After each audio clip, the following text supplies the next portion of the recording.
welcome to another episode of Make It Monday with me, your host, Laura Buechler of Inkyfingers Papercrafting. The video you're about to see originally aired on July 7th, and sadly, it had no sound. I have added a voiceover so you can at least understand what the crafting is all about, but the audio is definitely not going to match perfectly or perhaps at all, so proceed with, well, not caution, but with patience and understanding. Let's get started. Today, we are doing the Quilted Squares technique, and we're using the Delightful Wishes bundle for that. Here are some sample cards that I made ahead of time.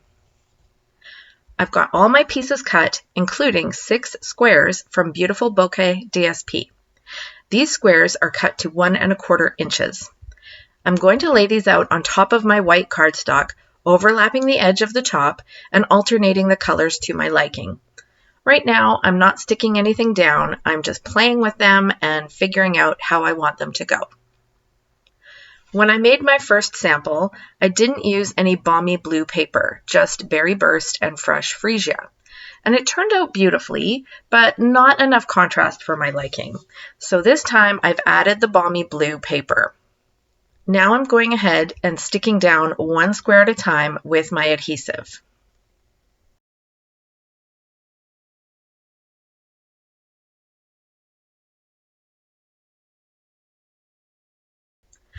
Alright, all my squares are attached and they overlap the top and bottom edge of the white cardstock. Super easy at this point to flip the cardstock over and trim off the extra bits. If you like, you can add these extra bits to the pattern on the front.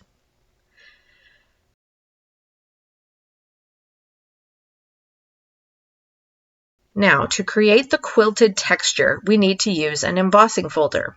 The Forever Plaid folder is great for this, as is the crosshatch pattern from the Basics 3D folders, which is now retired. The Eyelet 3D folder is also terrific, but I don't happen to own that one. Doesn't that look amazing with all that texture? Now I'm going to attach this to my matte layer and to my card front. Time to create our sentiment.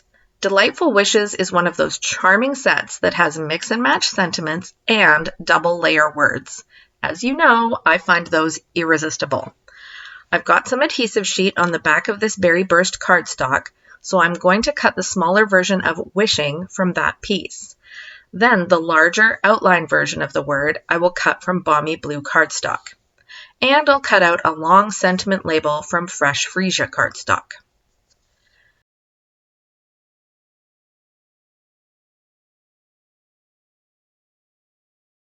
Now I'll use Berry Burst ink to stamp "You a Happy Birthday" on my label piece. I'll peel the backing off the adhesive sheet and carefully attach the smaller layer on top of the larger one.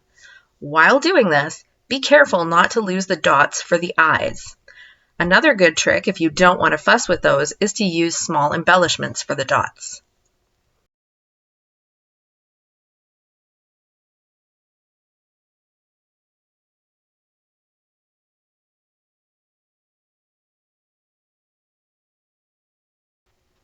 Now I'm going to add mini dimensionals to attach both pieces of the sentiment.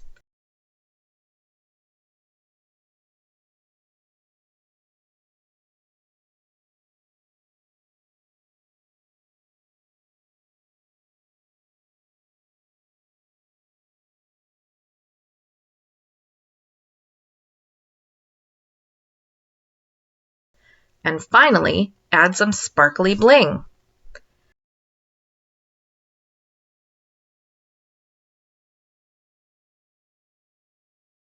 And there's my finished card. Thank you so much for watching, everyone. I hope you enjoyed learning the Quilted Squares technique and that you'll give it a try. Be sure to share a photo with us on Share It Saturday. Thank you, everyone, for joining me today, and don't forget to take some creative time for yourself this week. If you're looking for supplies, inspiration, or how-to ideas, check out my website at inkyfingers.ca. Have a great day and happy stampin'! Bye!